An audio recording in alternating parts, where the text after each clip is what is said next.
GrokTALK. On healthcare, Jean Shaheen didn't tell the truth. You can keep your insurance if you like it. It will increase choices for families. It will promote competition. The facts. More than 20,000 New Hampshire patients have had their coverage canceled. And Obamacare offers only one insurer on New Hampshire's individual market. So next November, if you like your senator, you can keep her. If you don't, you know what to do. Ending Spending Inc. is responsible for the content of this advertising. 3, 2, 1.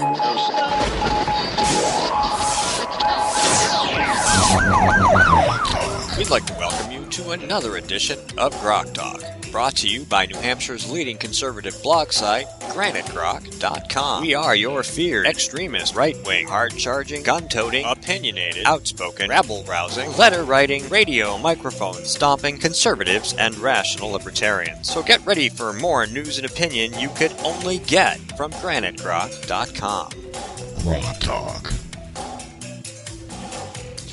We have an interesting Whiskey Tango Foxtrot this week. Welcome to GrokTALK, by the way. I'm here with Mike Rogers. Skip has the day off. He's under the weather. All of the weather, actually. And there's a guy, Susan posted this morning, and thank you very much, Susan, because we always wonder what Whiskey Tango Foxtrot we're going to cover, and I can almost always rely on you to send me something. New Hampshire's affirmative consent bill copies California's. New Hampshire Democrat State Rep Renny Cushing drafted a bill modeled on California's law and shared it with the Washington Examiner. He noted the main difference between his draft legislation and the California law, which applies to all public and private California colleges. What they're basically going to do with the New Hampshire version of the Yes Means Yes bill, and for those of you who haven't been following the story on GrokTALK or anywhere else in the internet world, what it means is it's the rape culture thing. So you have to have like all kinds of documentation or proof or evidence that everybody said yes, and that at no point during the sexual exchange, whatever it might be, that nobody said no. And so it's basically almost impossible. And really what it does is it sets up people for lawsuits and all kinds of bad things. And in this case, our lovely Democrat state rep has said that what he's going to do is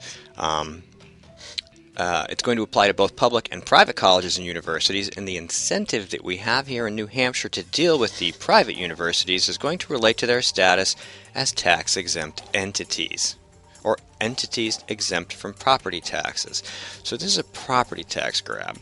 If the if the universities don't comply with this law and come up with some draconian set of rules for the exchange of affection between two people of any consensual age, they will march in and say, "We're removing your tax-exempt status." Isn't that fabulous? Isn't that just wonderful? Talk about building opportunity in New Hampshire.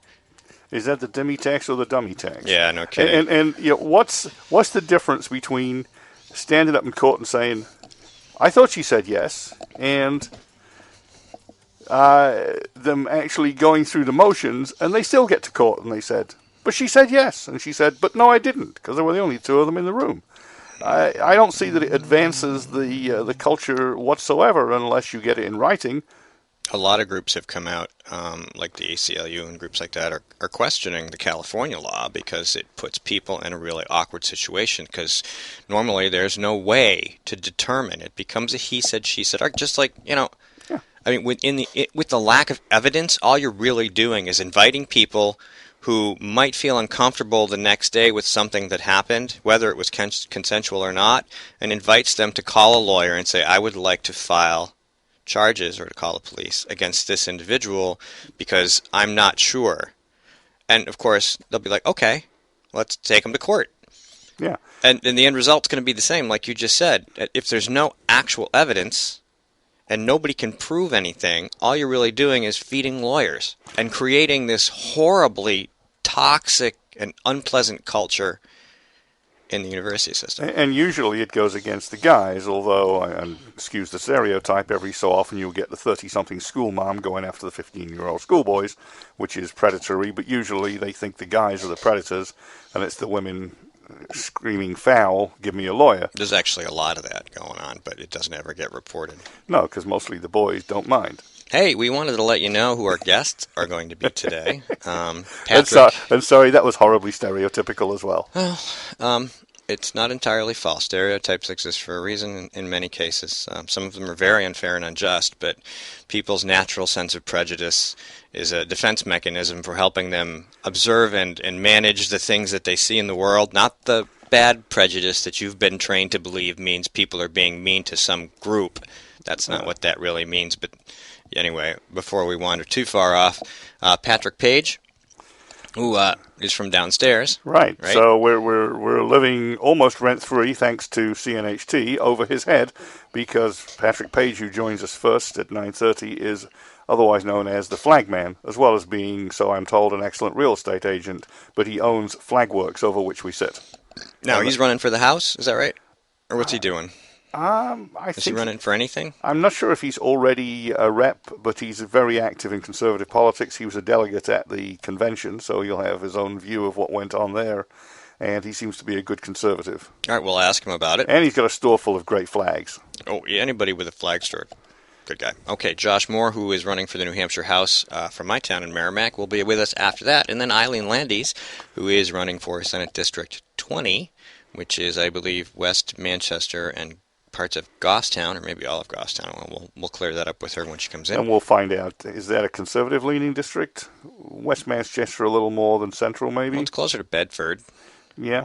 In Goffstown, so maybe there's some hope for that part of town. But I don't know. It's odd, the demographics, the way they work. It could be, the liberal district. Well, that's why gerrymandering works, right? Because it just ends there, and then, it's just sort of.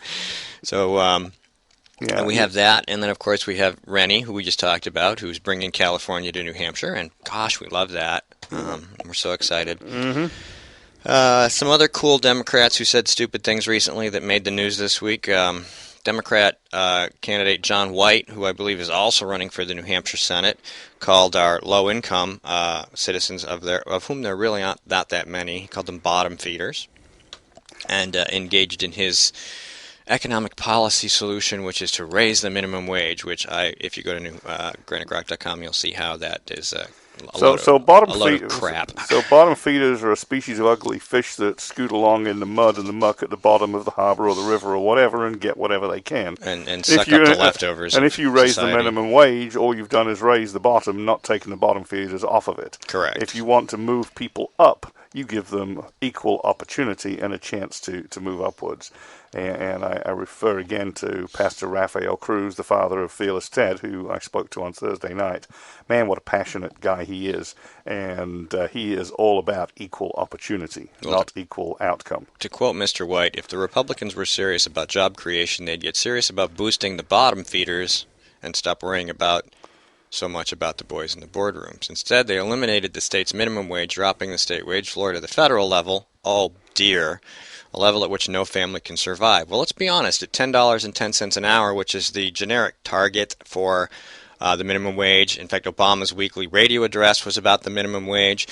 You can't live on that either, so your argument is crap. But let's talk about your argument. The average minimum wage, the average wage in New Hampshire is $22.62 an hour. If you go to the New Hampshire Department of Employment Safety, they have a lovely chart, which I'm going to post later today, that breaks occupations out. Restaurant, management, office, da-da-da, and it tells you what they earn per hour on average based on all the salary data that they collect. Okay? Including, of course, for the restaurant workers. Including restaurant workers, who are the tips that they get. The lowest hourly group of occupations. Now, they make $10.78 an hour on average. That's if they're reporting all their tips, which I've worked in restaurants. They don't report all their tips. Yeah. They report some of them, but not all of them. And let's be honest, most of those jobs are part-time jobs. They're entry-level jobs. They're jobs that you get when you're going to school just to make a little extra money. They're jobs that you get when you live at home with your parents who work and pay for all your stuff. They're jobs that you get maybe as a second job because you want to save money to buy something you don't have.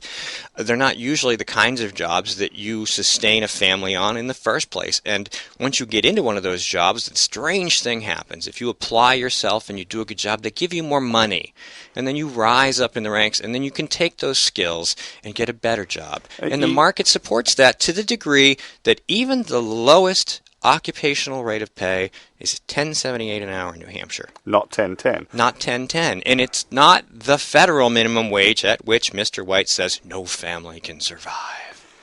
Right, and of course that's only part of it. Even in the lowest of occupations, such as flipping burgers at Mac Burger King or whatever. McBurger Wendy's. Yes, exactly. Thank you. The people who apply themselves get invited to get into management. And on the management track at places like McDonald's, you get offered additional education, credits for college, all sorts of things. I'm a living example of that. I started as a burger flipper at $2.35 an hour in the late 70s. Within a number of years, I was making a manager's salary, getting professional management training at their expense, which I then used many years later to jump into other restaurant jobs that paid more, and later to get out of the industry altogether. I got into high tech. And that's how it works. Exactly. You get experience. Experience is something that you can't buy. Well, you can sort of buy it at college, and that doesn't work out so well. You mostly get the hard way. So you go and work on the cheap for a while. You could be an art major in college and then go work at McDonald's. Yeah. You say to somebody you know in the business, it's like, I'd like to learn to do what you do. I'll work cheap if you'll teach me. Of course, that's the informal way. The formal way is you go into an entry-level job. If the price that they have to pay for that entry-level job is worth more than the experience that you don't have, they aren't going to take you. That's what happens in a formal economy, a formal minimum wage.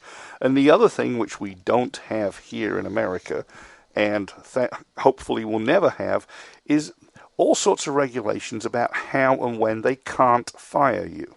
And you're saying, he's cruel, he's mean, he's a Republican. No, just a minute.